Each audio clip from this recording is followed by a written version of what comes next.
What is up, YouTube land? Hope you're doing well today. It's been a little while, but this time it was my fault. Been a while. Life's so rad. Hey, this band's my favorite, man. We're just going to do a short part today. I actually did not practice this, so this will be a funny sit-down of me getting BTFO. Let's do it. Let's get BTFO. Because I think I've been making this game look easy, but it's not easy at all. It certainly does not seem easy. So, just to start off, so we, I know this was, like, on the nightly news, like, and it was, like, trending on Twitter, but, like, a month ago, my quote-unquote band, we just do covers, did a show where we did Weezer's Blue Album, and it was really fun. We had a really good time. We played at a customer's basement/venue. There a lot of people play there. And anyway, so we did all the Blue Album, and during the sweater song, which I just quoted, you know, the background when the guys are talking, "Hey man, it's been a while, man. Life's so rad." I used that opportunity when they're playing in the beginning, the do do do do, to like introduce the band and stuff like that. And we were having a lot of fun, except for the other members of the band, like the guitarist and bassist and drummer, that had to keep playing that do do for like literally 10 minutes because I started off by like, we kept having technical problems on previous songs, so like we were joking about like hey, everything's working now finally. And I was introducing the band and taking my sweet time with that, and everyone was just having a good time. And then the host, who's a customer of ours, I talked to him previously. I was like, hey, I want you to be the alright guy, you know. So I'm like, hey man, it's been a while, life's so rad. And he goes, alright. And the band was literally playing that dude for like 10 minutes by the end. And I don't play during that. I pick up a guitar during the chorus. And it was going for so long that I literally forgot to pick up my guitar again near the end. So I had to like keep the part, like keep the thing going. Because like at the end of that, before River starts singing, the guy goes, "Alright man, see you later," or something like that. And I did that and I realized I didn't have my guitar, and I was like, wait, just a minute. Just a minute. Hey, what else is going on with you? No, really, how you doing? You didn't reply to my email. And everyone was having a good time. But anyway, I'll always remember that because that, like, they were like, I warned them when we were practicing, I'm like, you're gonna have to play this for at least, like, a couple minutes. And little did the band know they would just be doing that do for like 10 minutes. Anyway, that's my TED talk. My speaking fee is 100,000. That's low, right? Yeah, dude.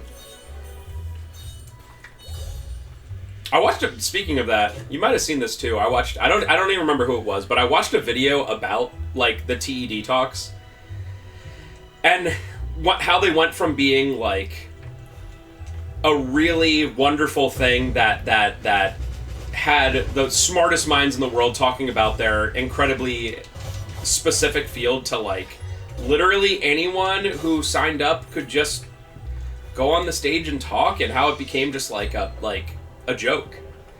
And that was very interesting. Essentially, long story short, they just did not know how to say no to A, money, and B, just someone coming in being like, I'm an expert at this incredibly niche thing that nobody cares about. And they'd be like, well, sir, if you're an expert, and then realizing that A, no one cares about it, and B, they're not really experts on it.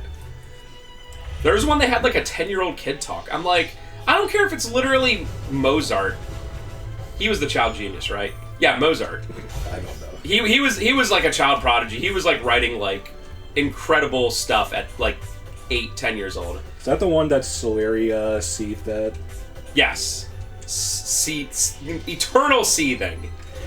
I don't even care if it was like the Mozart. I'd be like, I do not want to go to a thing and listen to a 10-year-old talk about anything. I do not care. And yet they like book some 10-year-old kid to be like, talk about this. No.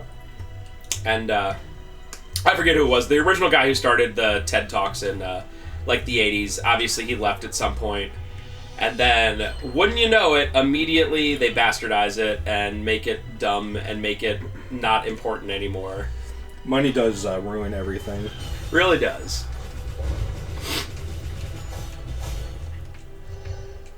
and he was like, hey, I have some quality people to leave this to. Everything's in good hands. And the people were like, you sure about that?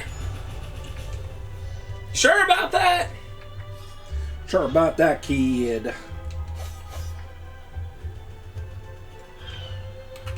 Anyway, I hope everyone enjoyed my story. It was incredible.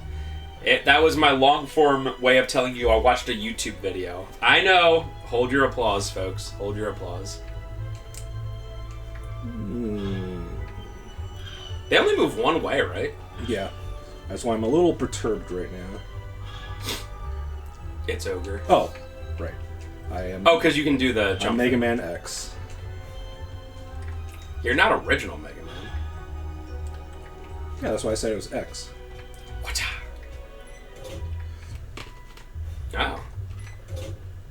Yeah, there's some, it usually only goes to, like, this level, but, it can get kind of hard, especially when they do it, above, like, a bottomless... Well, there's no bottomless pits in this game, but above something that's actually dangerous.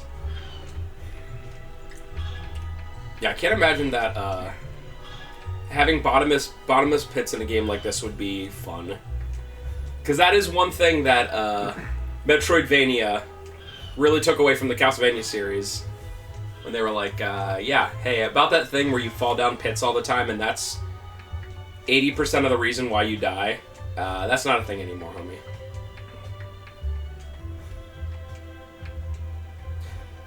I think the only Castlevania game... Dang it. It's so hard.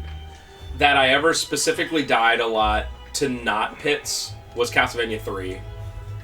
Which is still... Because you just died at everything. You just died at everything, yeah. I mean, that owl that's following you, that gives me flashbacks of the owls in that game, which take, like, literally 1/4 or 1/5 of your life. Yeah, for people that don't know, Castlevania 3 in America was a lot harder than the Japanese release, because I guess Konami was like, well, a rental store's bad, so make the game bad. I mean, that makes sense, right? You don't want the game to be rented out, so you just make it, I mean, Castlevania 3 is still not a bad game. But boy, I would consider it a top 10 NES game if it was the Famicom one, but I simply cannot consider it even top 25, because a great game with a major flaw still has a really major flaw. Yeah, it's crazy how much they nerfed everything in the American release. That thief guy, the guy with the knife. Grant. In the American version, he just has that dinky knife, but in the Japanese version, it's literally the throwing knife that you can use for free forever. Man. You ever see an online discussion and, like, think to yourself, like, man, everyone has a right to their opinions, but how can your opinion be, like, just so off? There was a thread the other day about the Mega Man series. I think it started off with someone being like, I don't like Mega Man 10. Which is valid. It's not great. And they're like, I don't like Mega Man 10, I think it messed everything up, and blah, blah, blah. And I was like, valid. And there was a guy ranking them, and he was like, my favorite, easily, Mega Man 5. And I was like... How can one human being be so wrong about something? I actually replayed 1 through 6 just like a month or two ago. And 5 is better than I remember, but I definitely still stick with it. It's the most boring one. It's just like there's nothing interesting about it. Is 5 the one with Gravity Man? Yeah. So what's that? Starman's also a good stage. Yeah. But the other ones are just really boring. I mean, in no universe could you tell me that 5 is better than 2 or 3. I would hear arguments for someone saying that, like, 5 is better than 4 or 6, I guess. And 5 is definitely, in my opinion, better than 1. I think 1 is not very good. 1 is definitely the worst, by far. And that's not... I mean, it's the first one, so it's not really their fault, but... Like, it's solid. Again, it is better than literally 99% of NES games. But when your competition is some of the best games on the console and some of the best platformers ever made. Yeah, I have a little bit... I'm probably a little biased on Mega Man 6. I really like Mega Man 6. Mega Man 6, actually, I still really like 4, but 6 might be my favorite. The only thing I don't like about 6 is that they changed how the slide works, where you can't cancel out of it unless you hit the opposite direction. You can't jump out of it. That's right. That is really annoying, especially when, like, you get good at Mega Man and you just want to slide everywhere. But the slide in 6 is really annoying. I understand the purists for Mega Man NES who say that the series was ruined with the charge shot. I understand. I get it. It's just like the people... And I'm not saying I agree with them, but it's a... You know, sometimes people can have an argument that, like, you totally understand, even though if you don't agree with it, you're like, yeah, that's valid. So you brought this up before, and I thought about it a lot. That's actually one of the reasons why I wanted to replay all the 6 games. And in my opinion... There's a lot of people who feel that way. I don't feel that way, but there's a lot of people who feel that way. So in my opinion, the Mega Buster allows more Robot Master path diversity, because there's so many bosses in Mega Man 1 through 3 that arbitrarily either take 1 or 2 damage from the regular, like, lemon shot. Right. And any boss that takes 2 or 1, you never want to do first, because it's way too hard. Right. So you're saying with 4 through 6, you can start wherever you want. You can start wherever you want. Yeah. No, I agree. I definitely agree with that. I called them purists for reasons. Also, the other argument I had is that by Mega Man 3, enemies become absolute bullet sponges. And you have to mash so hard for, like, everything in that game. Mega Man 3 is, like, the mash game. Well, okay. That was bad.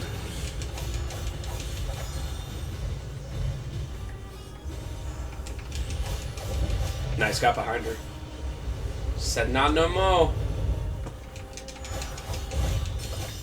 How'd you get hit there? She let out, like, a... Oh, okay.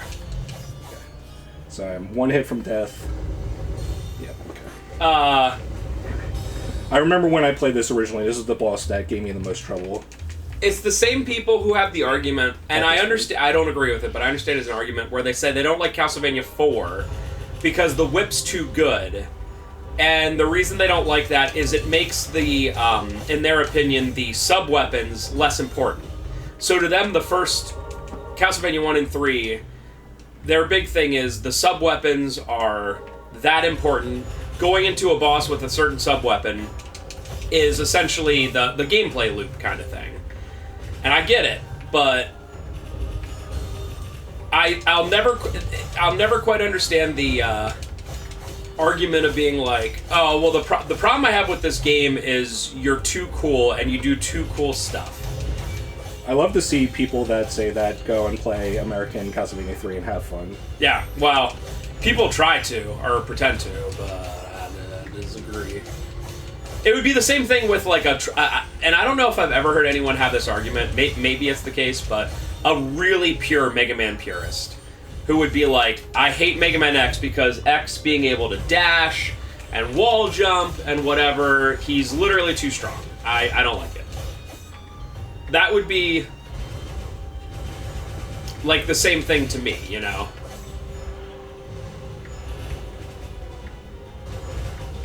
Which, again, I've never heard that argument, but I'm sure it exists somewhere. Where someone's just like, no, pure Mega Man has to... He can't be strong at all. He has to be bad. And then, obviously, the game can be boring if you don't end up making the enemy stronger, of course. Or faster, or whatever. Because if you look at the bosses of Mega Man X1, imagine fighting a lot of those without the ability to wall climb. It would be bad. Be bad, okay? Okay.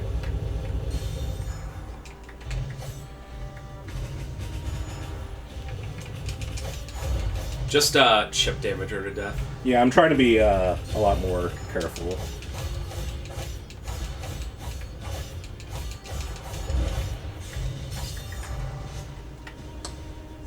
I think I still have my revive.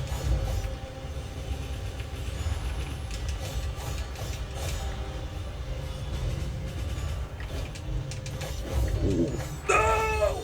I thought I still had my revive. Dang, she was close. I do like that move she does when she's in lower percentage, where she does that flip thing. That's pretty cool. She does it all the time, but yeah. I guess I only ever. Oh, there we go. Yeah. She just did it. But Right there. that triple combo definitely caught me off guard. It's a cool move. Once you start spawning that healing guy, it is such a train wreck. Yeah. You really got to take that out super quick.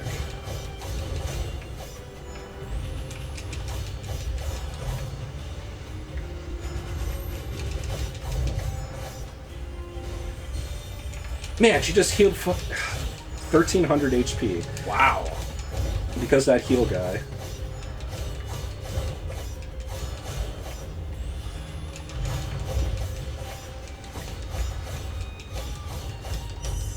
Yeah, and 1,300 is essentially like how much you take when she's knocked down, roughly. Nope. Okay. So I use my revive there. The revive activates when I'm at 15% HP or less. Okay. So I did not want to use a healing canister.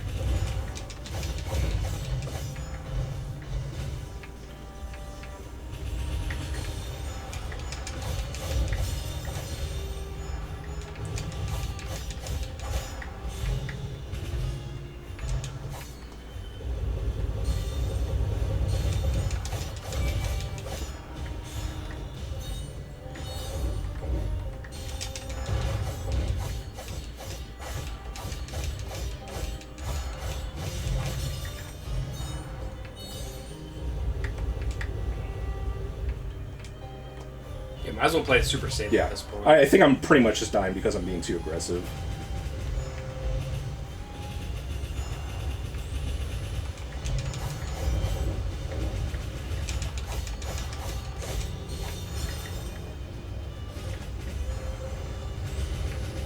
Yeah, because, man, she can take you out so fast.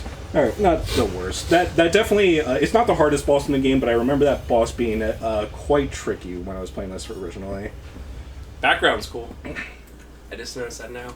Floating, So this Witch Teacher is our second pressure ability, the same as the gun wing guy. And from here on, the game isn't a cakewalk, but me being able to use 2 pressure abilities at all times, especially if I min-max with my relics to boost pressure damage, it honestly becomes my main DPS. And then in the next area, there's a ring that gives you 1 HP back per hit, which normally is pretty bad, and it takes a lot of slots. It takes literally 9 relic slots to use. But if you use both the pressure abilities, and once they're upgraded to the max, they fire really fast, and you can restore a lot of HP while it's your main DPS at the same time. So that's, I'm sure other people have figured it out, but it is probably the most broken build you can have.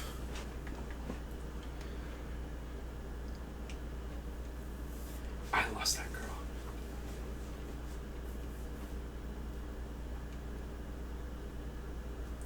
We learning stuff.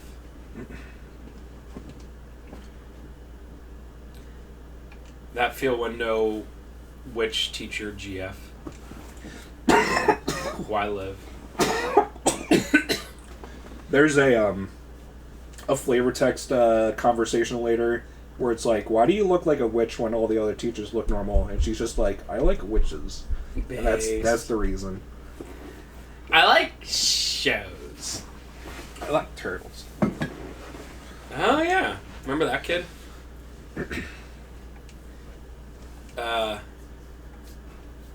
He's in this game now. Feel old yet? Okay.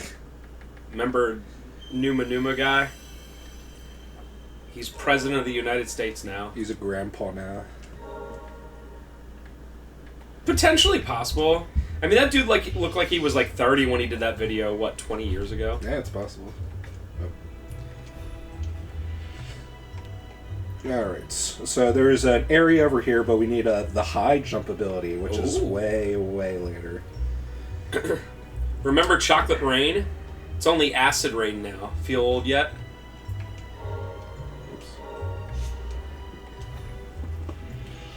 I don't get what's the joke? I don't know. There was no joke. You just remember Chocolate Rain? Yeah. That's the joke. That's literally the joke. Remember what was the name? Zande? Tay Zande. Yeah. Why do I know that? Remember when he like tried to like make a career out of singing, and it did not work? I bet that dude. I mean, I bet that dude could have. I don't know if he did this, but could have like gotten like small gigs for like years and years of like, hey, remember the Chocolate Rain guy? Because he does have like the most unique voice ever. I can't really gauge if someone's like good or not at singing, but his voice is incredibly unique. I feel bad for most of the early YouTube stars because they like benefited from it so little. Right. No, it's 100% true. So, like, at least like Star Wars Kid or Numa, it's like, you know, they become a meme, but at least they make a bunch of money off of it. Did they? They didn't. That's what I'm saying. Oh yeah, and like Star Wars Kid, like, literally, like, it was like the worst thing that ever happened to him. I watched a video on it. Like, people were like, he didn't even put. I don't know if you know this. He didn't put the video up. Like, his quote-unquote friends from school found it and was like, lol, let's put this up, this kid is lame. So he literally didn't even, like, put the video up. That's awesome. And then he still has to, and at least it would be like, hey, you're getting millions of views, like Hawk Tuah girl, you can be like, hey, you're famous for a second, create a, for lack of a better term, crap coin. A pump and dump coin. Yeah, a pump and dump coin, so at least you can make some money before you fade into obscurity. Hey, at least the president's doing it, so you might as well do it. Yeah, might as well do that.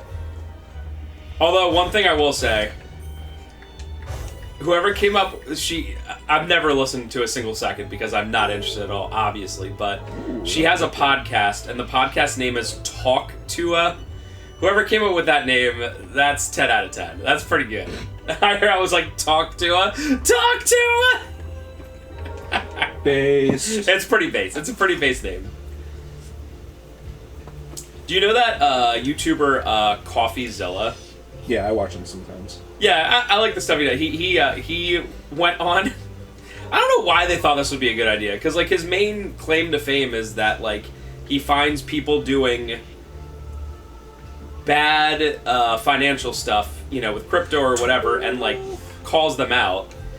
And he got invited onto this podcast with Hawk Tuah girl and like her handlers or whatever. And he was just asking simple questions like, hey, what's the deal with this pump and dump coin? And Hawk Tuah girl was like,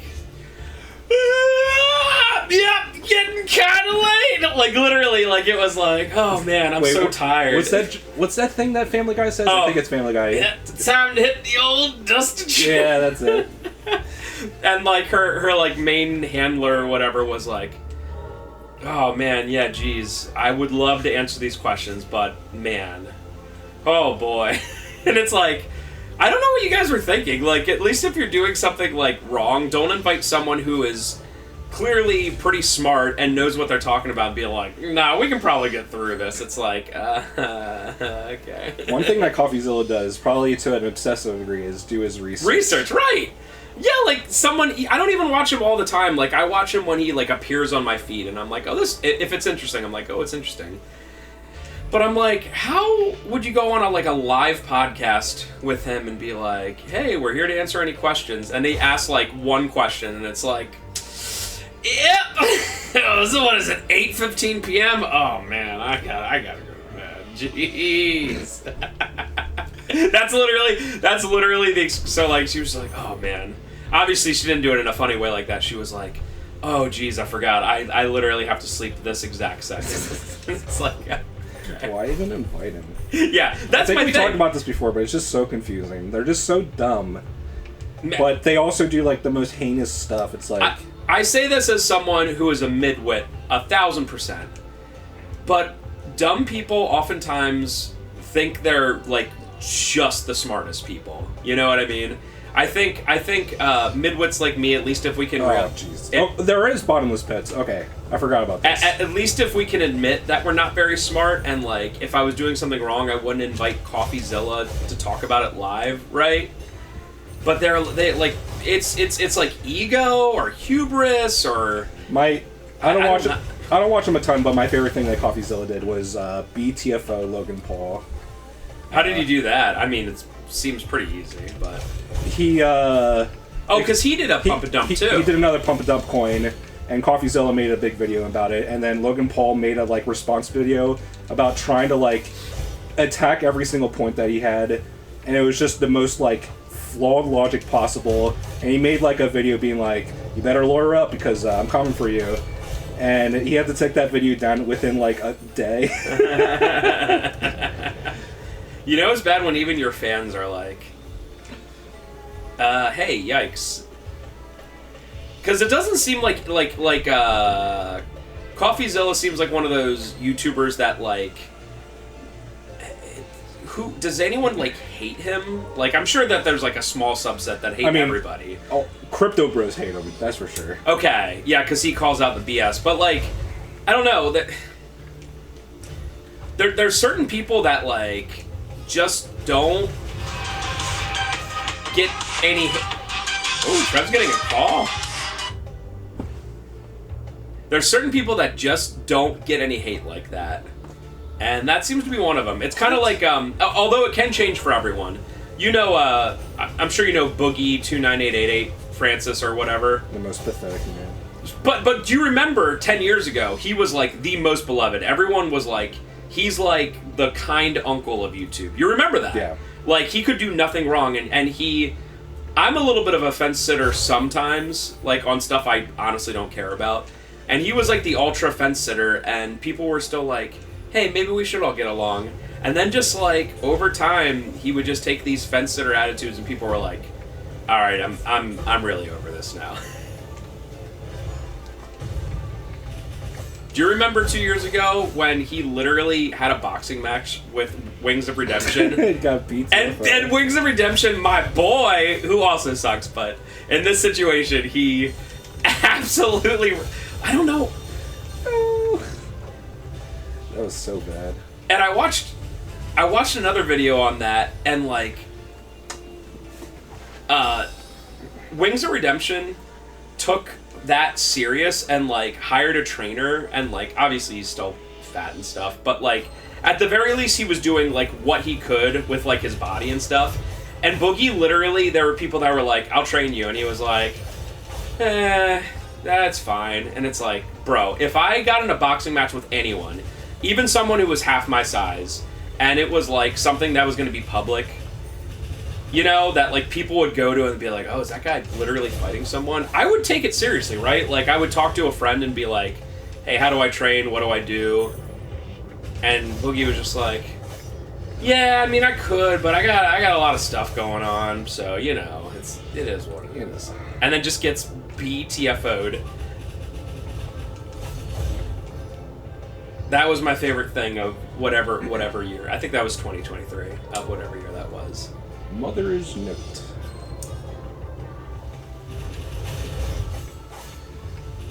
I gotta get my muscle memory back to always press these two buttons. I have a really complicated setup for this game. I'm literally using an Xbox Pro controller because I'm using both the left and right paddles. So I have the dodge on the right paddle, and then this on the left paddle, and then this on the right trigger. It works, but it takes a little bit of getting used to. Although, to be honest, it doesn't matter who someone is if they're popular. There is going to be a small subset that absolutely hates them no matter what. I mean, look at the subreddit of Cinemassacre Truth. They literally despise James Rolfe when the only thing you can really say about him is like, well, he's just gotten boring and doesn't try much anymore. I think that was a half hour. Oh. So let's do it. Even if it was a little bit shorter, that's fine. I gotta practice. This next part is hard. So it looks to be kind of a sewery part. It's not super obvious right now, but this is the like Japanese ninja area. Ooh. We'll go up until like we have to do like this battle gauntlet. Like it really reminds me of like the Saga Frontier like tiered challenge thing is like the exact same thing. Nice. Or no, more like no, not Saga Frontier. Final Fantasy VII in Wutai. Do you remember? Oh, the pagoda. Yeah. Pagoda. You have to do. Yeah, it's like a pagoda. You have to do like 5 boss fights in a row. Let's do it. And I'm just not sure what I am doing right now. Okay. All right, boys and ghouls. We will see you next time, and bye.